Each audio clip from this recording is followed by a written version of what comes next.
I sat alone in my car, waiting in the parking lot in the middle of town.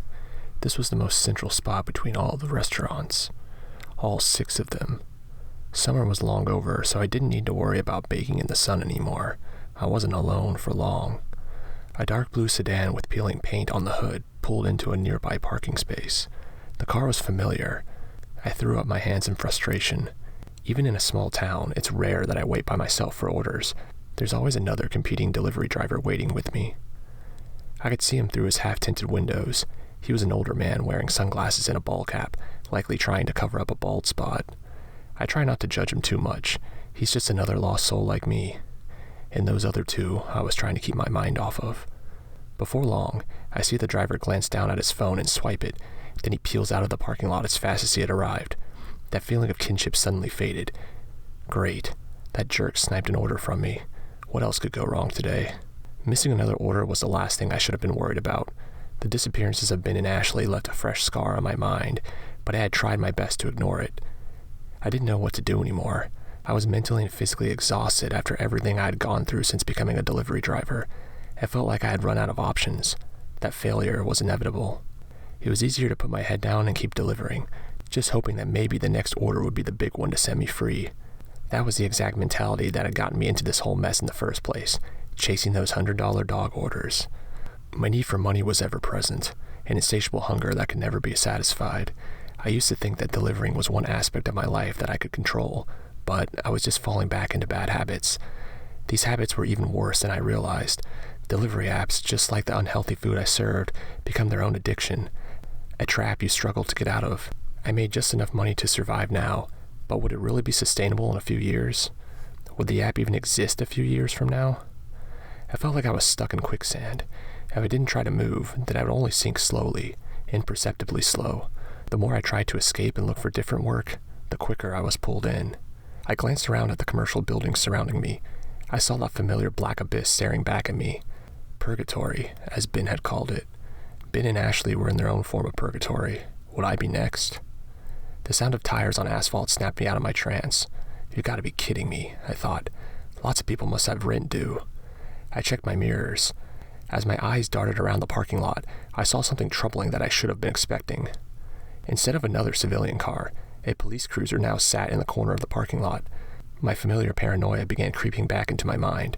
Over the past few days, it had seemed like there were more cops around town, but it was hard to be sure. I didn't know if I was being followed or not, but if you have to ask yourself the question, then you probably are. The meeting with Sheriff Smith had only worsened my mental state. I had panic attacks at work and nightmares when I slept. But as I stared across the parking lot at that cop car, a sudden resolve began growing inside of me. If I didn't do something, then this would be my life. Barely getting by, friends going missing, constant surveillance from cops and canine alike. There was no one coming to save me. It was all on me now. If Ben could have the courage to go find Ashley, then I could too. I owed it to the both of them. Something needed to change. I had been thrust into the role of reluctant hero, and it was time to live up to it. I waved to the cop as I drove by, his eyes hiding behind aviator sunglasses. He picked up his radio receiver and began talking into it. I wasn't sure if the call was about me or a complete charade. As soon as I returned to my Delhi apartment, I began researching. If both Ben and Ashley could go missing under similar circumstances, then surely there must be others. I searched for any disappearances in my area. There weren't many promising leads at first, certainly none with dog deliveries. Then I got a hit. I found an anonymous online forum tracking missing people from all over the country. I found a page covering my area. There were dozens of people missing from nearby towns. The more I researched, the more I noticed that there were strange circumstances surrounding all of them too. Many of the victims were young, with bright futures, who had recently fallen on hard times. Many were estranged from their families, for one reason or another. Most of them had simply driven away one day without warning. I couldn't believe that I hadn't heard of any of these cases before, but as it turned out, I had. Those that were still missing were easily ignored by major publications. The ones that were eventually found, deceased, were a different story. It was almost impossible to completely hide an epidemic like this. Instead of a full media blackout, it seems like the news attempted to run damage control. They insisted that these were completely separate incidents rather than parts of a larger pattern. I wasn't sure if this was an attempt to prevent mass panic or if they were under directives from a higher power. The media's versions were the same kinds of stories we've all heard before. Stories of hikers who had died of accidents or exposure, deaths of despair from addiction, and random animal attacks. Because tragedies like these are sadly all too common in America today, they appear to just be run-of-the-mill stories. When I looked closer, the cases were more than they appeared. The hikers who had fallen to their deaths also appeared to have been dragged a great distance to where they were found. The autopsies of supposed addicts never proved that their bodies contained deadly substances. What their bodies did have were strange puncture holes all over them. Some had discolored skin, bloody blisters, and bleeding gums. Finally, the people who were mauled to death never had claw marks or broken bones, but only fatal wounds from fangs. Knowing that my friend and his girlfriend weren't the only ones missing further motivated me to keep going, but I wasn't sure what my next move should be. There had to be something else I was missing. I thought back to all of that evidence Ben and I had found in those burnt mounds. The receipts, the bracelet, the glass vials. Then I remembered the business card. Wolf's 8. I didn't know what to make of it. 8? 8 what? 8 meth lab trailers? I looked the card over carefully in my hands, turned it over a few times. I tried to think of everything I knew about the wild man and his dogs, everything about the trailers and the orders. I read the card again. That's when I noticed something. The character on the card wasn't a letter, but a number. It actually read Wolf's B. Then it all fell into place. The only other thing I knew about the wild man was his alias, so the card must have originally read Wolf's best friend. A bad pun of man's best friend almost seemed too bizarre, like a bad comedy sketch. I typed the phrase into my search bar anyway, and to my shock, I actually got a result. It turned out that Wolf's best friend wasn't just an alias for some weird dog breeder in the woods. It was the name of an entire company. You know that feeling you get when you stumble ass backwards into a possible criminal organization? I felt like a tomb raider who had discovered some hidden treasure. I wanted to tell everyone. I wanted to scream it from the rooftops. But I had to be smart. I needed to grab more intel. I followed the link to the website. The homepage was emblazoned with their noble mission statement. It read, "The Wolf's Best Friend Foundation is a non-profit organization with the stated goal of replenishing the dwindling wolf population. Our tasks include raising wolves, reintroducing them back into the wild, and providing educational opportunities to learn about these noble creatures. Wolves are nearly extinct in Europe and North America. We need to act now to save a vital part of nature. If you would like to help, please consider..." The website certainly looked like it belonged to a legitimate organization. Maybe their arguments were even true to a certain extent. My problem was with their methods. Despite how impressive the website looked, it did have one obvious flaw. There was no contact page. I continued scouring the website, following all of the links awash with diagrams, wolf photos, and more urgent rhetoric. Finally, all the way down at the bottom of the page about wolf hibernation habits, there was an email link and an address. My excitement was short-lived. The address was to a P.O. box at the post office in my hometown. It was another setback, but I tried my best to stay positive. Since I had a name now, I tried searching through my county's appraisal district website for the company's tax information. No dice. It seemed like my only option now was to hit the pavement. Surely there were more people in town who have heard of the foundation, but I had to be careful. They could have spies anywhere. They could even be within the police force. I already had the perfect place to begin in mind. The place where I was first introduced to the foundation. I returned to Burger Bros. After scouring the internet all day, I arrived late in the evening. There was no one dining in, nor was anyone at the register. However, there was one janitor wiping down the tables. I called him over in a hushed tone. Hey man, can I ask you something?" He looked skeptical at first. Not that I blame him, but then he came waddling towards me. Sorry, sir, the manager just stepped out to get some smokes."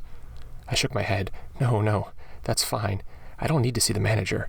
I just wanted to talk to someone around here. Could I ask you a few questions?" He scratched the hair under his cap.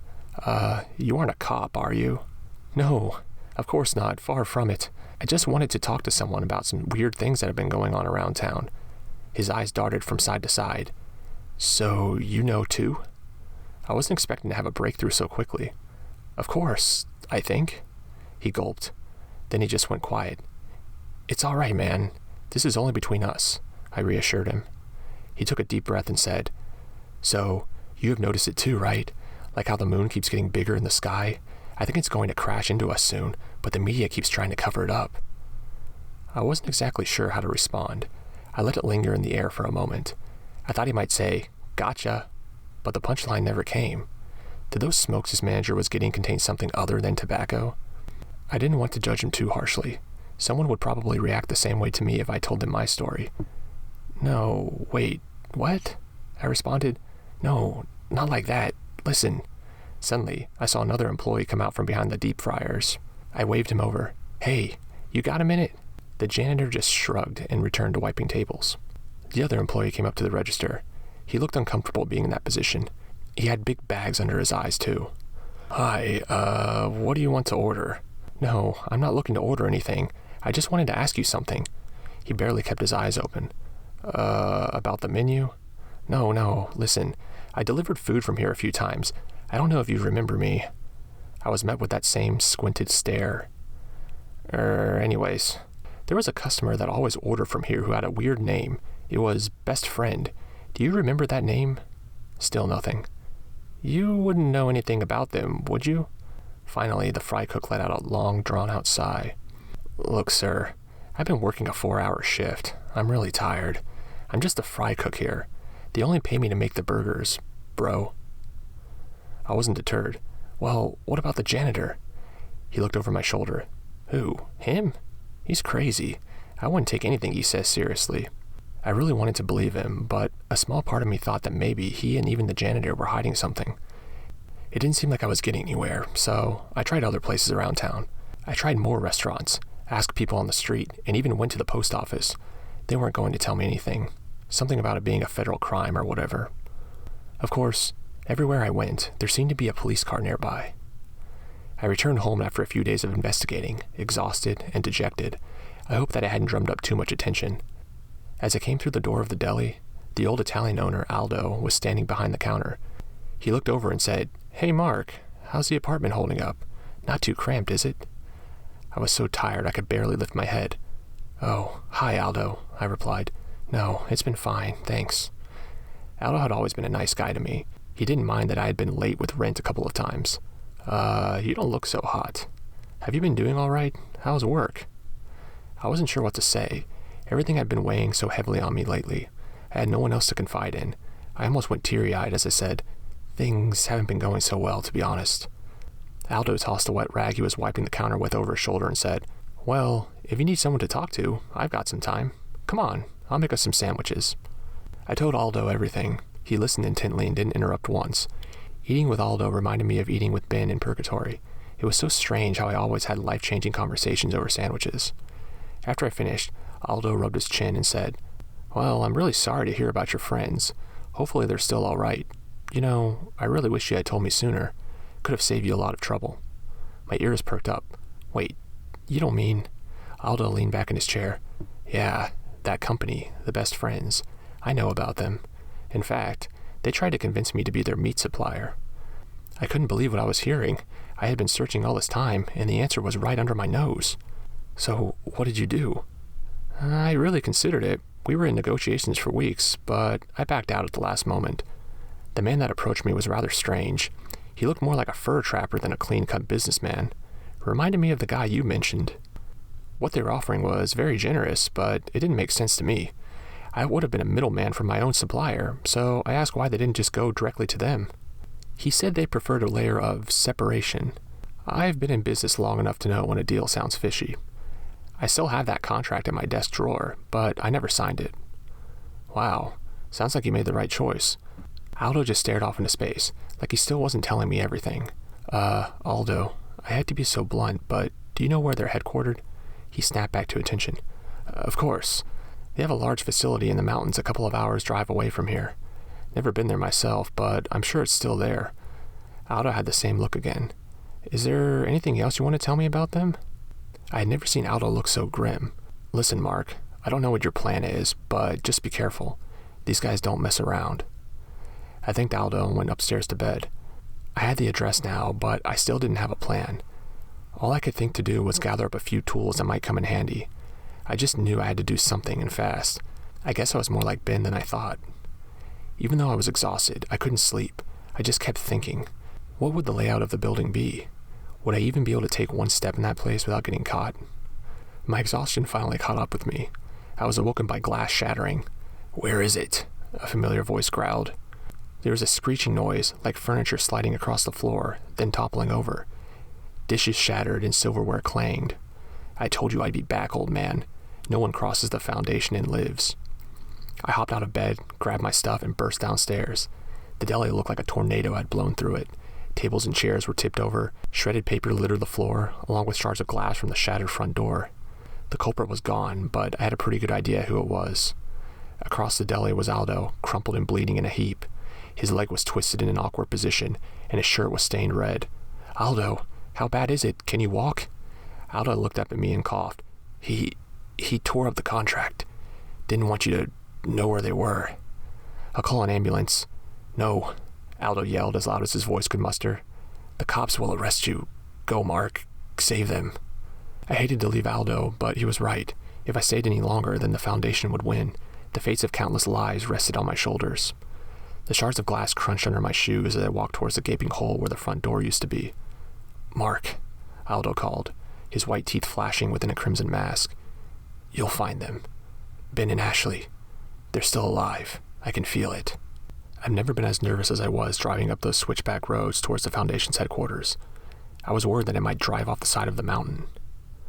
There was no moon, only darkness. I felt like I was driving through the underworld with only Charon's torch to guide me. The shadows cast onto the road by the leafless trees looked like grasping hands of the dead trying to pull me down with them. Eventually, the dirt road came to an end among countless rows of trees. The old me might have turned around and gone home, but there was no way I could back out now. I found a slight clearing and parked my car so it was off the road. From the safety of my car, I scanned the tree line for any clues. Then my eyes caught sight of something. There was a glimmering reflection off one of the tree trunks. Nothing else stood out, so I grabbed my pack and walked closer. On the tree trunk, there seemed to be a smudge of red paint. At least, I hoped it was paint. I wasn't sure if this indicated a trail or someone's desperate attempt to escape. I continued walking away from the road, and before long, I found another tree, and another. A snaking trail began taking shape beneath my feet. The whole time, all I could think about were Ben and Ashley. I hoped Aldo was right about them. I had my doubts. And if they were alive, what would I even say? How could I even save them? I shouldn't have allowed myself to get lost in my own thoughts. That's when the paranoia sets in. Then, I heard a howl off in the distance. My head was in a tailspin. I pointed my flashlight erratically in different directions. Then I stopped. "Relax. You're doing it again," I thought to myself. "Nothing is chasing you. Keep it together." I breathed deeply. The fear slowly dissipated, but the sounds didn't cease. The noises were most certainly real, but they weren't getting any closer. If the Foundation had sent an attack dog after me, then why wasn't I getting ripped to shreds by now? I followed the noise off the path, through the brush. When my flashlight found the source of the sound, I froze. Illuminated by the light stood a huge dark dog, like a husky but with black fur. I didn't understand why it was just standing there until I looked down. The dog was caught in a bear trap. I continued shining my light. The dog tried to turn its head towards me, but the bright light forced it to look away. That split second was all I needed to recognize that face. It was Fido. I was apprehensive about helping Fido at first. I had seen the bizarre changes that had taken place within him. At the rate he had been growing, I had expected him to be even bigger somehow. Instead, his body looked drained, almost frail. It was easy to assume that this was because Fido had been stuck in the trap for a long time, but for some reason, I didn't think that was the case. I still wasn't sure if I should approach until Fido began whimpering. Once I got close enough, I gave him a gentle pat on the head and said, "Hey, Fido, long time no see. Let me help you." Fido turned his head to the side in acknowledgement. "I'm sorry that I didn't bring any fries this time, but I might be able to get you out." He began whining. I grabbed 2 sticks off the ground and wedged them into the trap.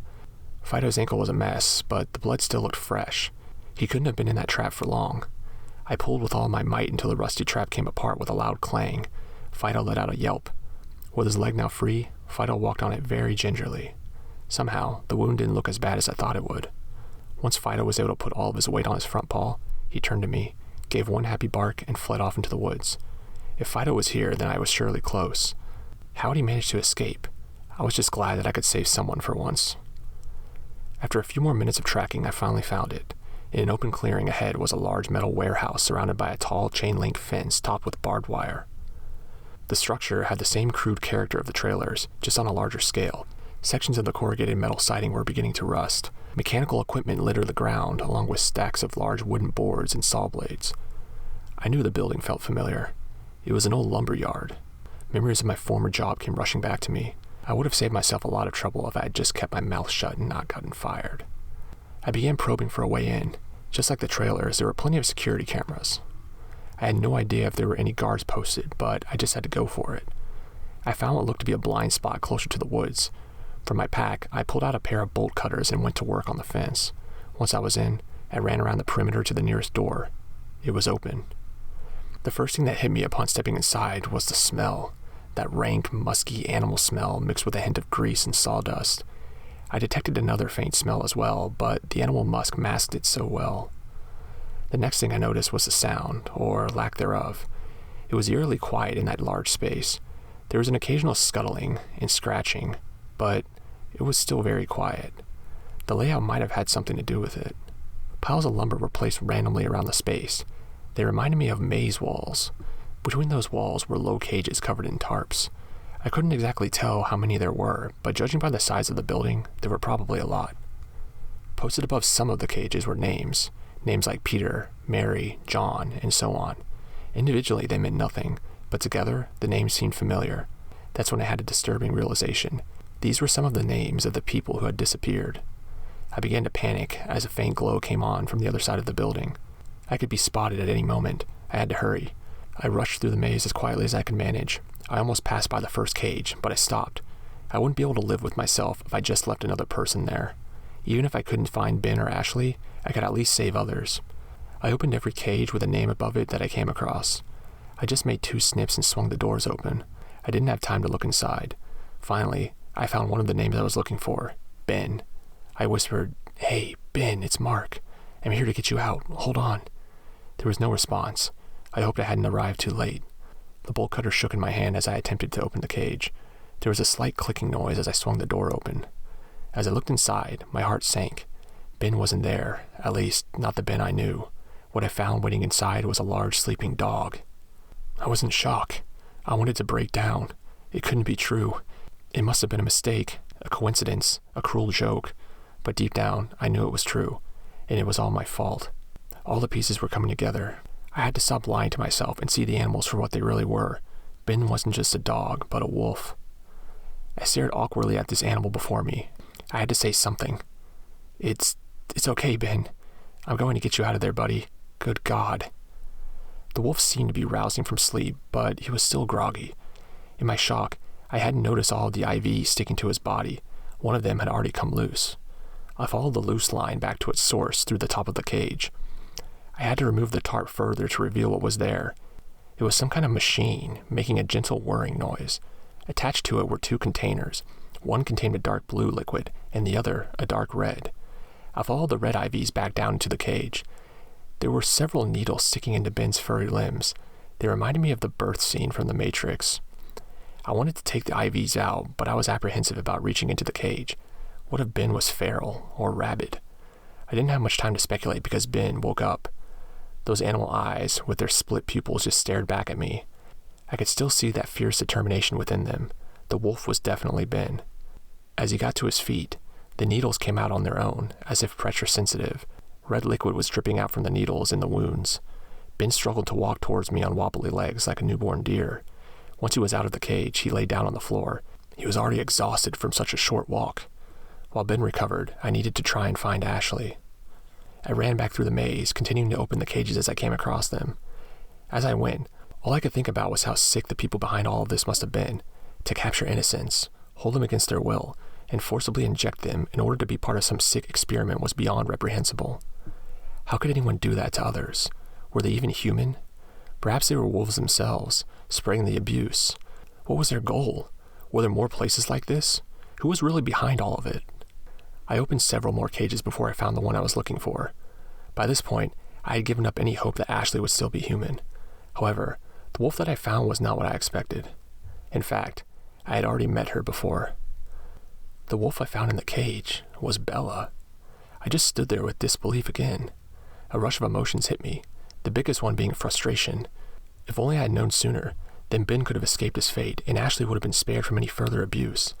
Of course, the whole idea was silly. Even if I had known, Ben would never have believed me. What a sick joke all of this was. It was useless to dwell on things now. The fact that Ashley was even alive was nothing short of a miracle. When Ashley woke up, she reacted similarly to Ben. It seemed like she remembered me, but it was impossible to tell with her condition. While she recovered, I ran to open more cages. I was going to open every last one if I could help it. However, the maze quickly ended. I was funneled out into an open area. Piles of lumber lined the other 3 sides. Old-fashioned oil lanterns hung around the space. I heard someone clapping in front of me, but my vision was adjusting to the light. "Welcome, Mark. I'm sorry that I couldn't greet you earlier. You're much quicker than I expected." Now I could see him. It was the wild man. He really had been behind everything. He had taken everyone, turned them into wolves, and even tried to kill Aldo. This is our incubation and extraction center. I call it the warehouse. Impressive, isn't it? If by impressive you mean insane, then yes, this is the most impressive place I've ever seen. He laughed. I'll take that as a compliment. By the way, you can call me Victor. Have you reconsidered my offer? I was enraged, but I tried to remain calm. I didn't know what he was capable of. Before I could reply, Victor raised a gloved hand. Wait, before you answer. Victor removed his glove to reveal his palm. He had a large circular scar near his thumb joint. Your friend almost got me. Shame he didn't use silver bullets. That was the closest I've come to dying in quite some time. Victor grinned. I took extra satisfaction in turning him. He reached into his pocket and pulled out Ben's gun. Mark, I've really enjoyed our chat, but I have some business to attend to. I had to think fast. One of the only things I knew about this guy was that he liked to talk about himself. Wait, Victor, I yelled. I might want to join you after all. I just want to know more. Could you just tell me how all of this works? Why would you even bother ordering food delivery for the dogs? Victor seemed pleased. Well, we have a few different methods of recruitment. We like to refer to the trailers as sheep traps. I didn't answer right away. The longer I could stall, the better. Victor laughed a disdainful laugh. Wasn't it obvious? Even after you declined my offer and your own friend went missing, it wasn't clear enough for you? The fries were a lie. That was the moment I truly understood. I wasn't delivering food to the dogs. The delivery was me. No wonder you can't find a job. People like you are expendable, replaceable. If a gig worker disappears, then no one cares. Most of all, the company you work for. I felt a rage building inside of me, much like Ben must have felt, but in some small way, Victor was right. Even with all the money we have to spend on recruits, the money we make off the wolves doesn't even compare. I couldn't keep quiet any longer. These are people's lives you're ruining. What's wrong with you? How the hell do you even turn people into wolves? Victor smiled. It's all in the blood. It's all in the blood. Speaking of which, it's about time I spilled yours. Victor raised the gun. As he pulled the trigger, a dark blur came from the side, right into Victor's arm.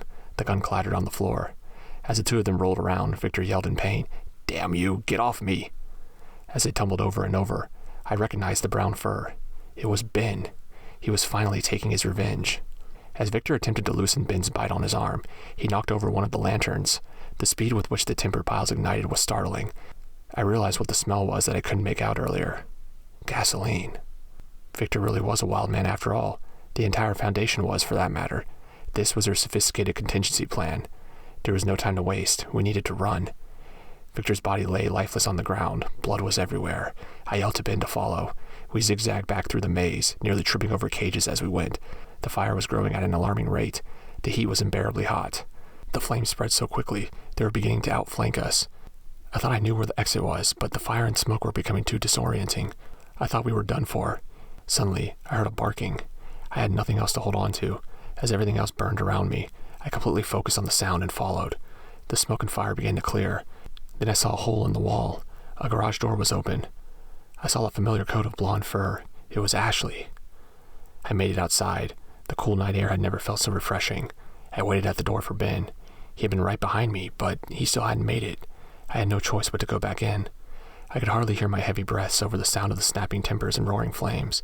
I could hardly breathe the heavy smoke. The heat was nearly impossible to endure. Finally, Ben limped out from behind a timber pile. I fell to my knees and pushed Ben outside with every ounce of my strength I could muster. Finally, Ben and Ashley were free. As I knelt there to catch my breath, I caught a name above a cage in the corner of my vision. It read, Mark. Suddenly, there was a bellowing roar from inside the inferno. A huge werewolf monster, scarred and charred, ran through the flames. He looked like a demon straight out of hell. Victor was not dead. All I could do was lunge for the door. I managed to grab hold of the frame, but Victor grabbed hold of my ankle. His claws dug into my flesh. I screamed in agony. I could see Ben and Ashley right in front of me under the dark blue sky. They were so close, and yet so far. Ashley growled and moved closer as if to come help me. "No, Ashley, stay back," I screamed. "You and Ben get out of here. Don't worry about me." I had tears in my eyes, but I was at peace. I had fulfilled my mission. I had set things right. I was content with dying then and there. Just as my grip on the doorframe was about to release, I saw some movement off in the distance beyond the fence. There was a wolf running straight towards us. Fido hopped the fence and pounced on Werewolf Victor. He had actually come back for me. Who said wolves weren't noble? Fido tore at Victor's wrist until he finally let go of my ankle. I rolled out of the warehouse to watch with Ben and Ashley. Fido's strength was impressive, but Victor was easily overpowering him. I thought this was it. After everything, Victor would dispose of Fido, then come to finish the three of us off one by one. Then Ashley began howling. Several howls could be heard in response.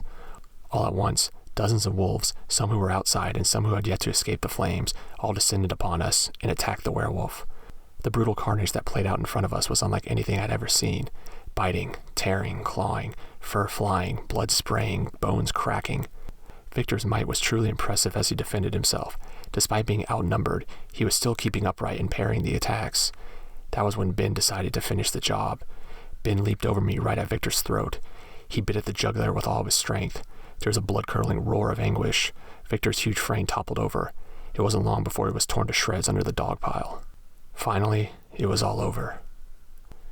Ashley, Ben, and I made our way back through the woods.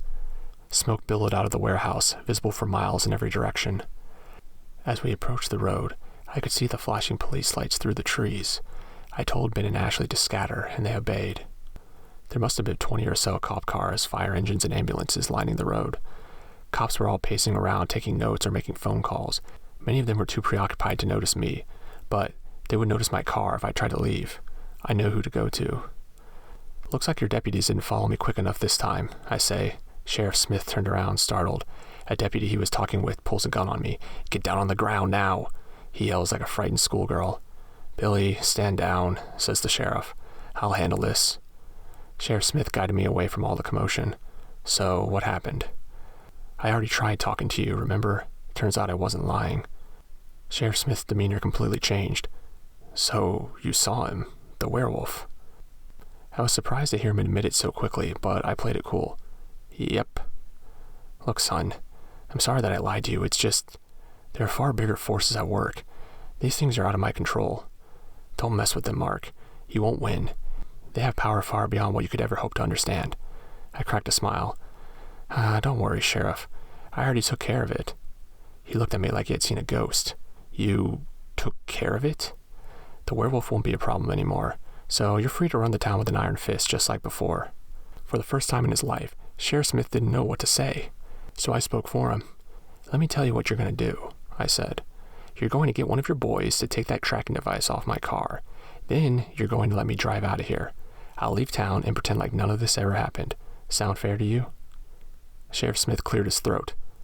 "Okay, you have my word. Is there anything else you want to tell me?" "Who let the dogs out?" played in my head. "Yeah. How's Aldo?" "He's alive." "Good."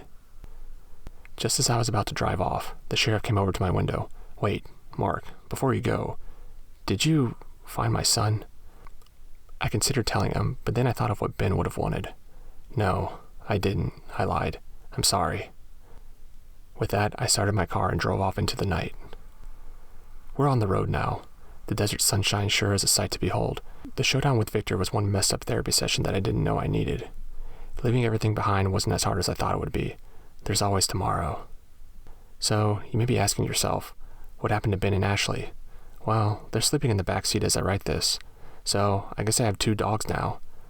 If anyone knows how to turn were-dogs back into humans, I'd really appreciate any tips. Thank you for listening. For more content like this, please be sure to subscribe, and remember, nothing's lost forever.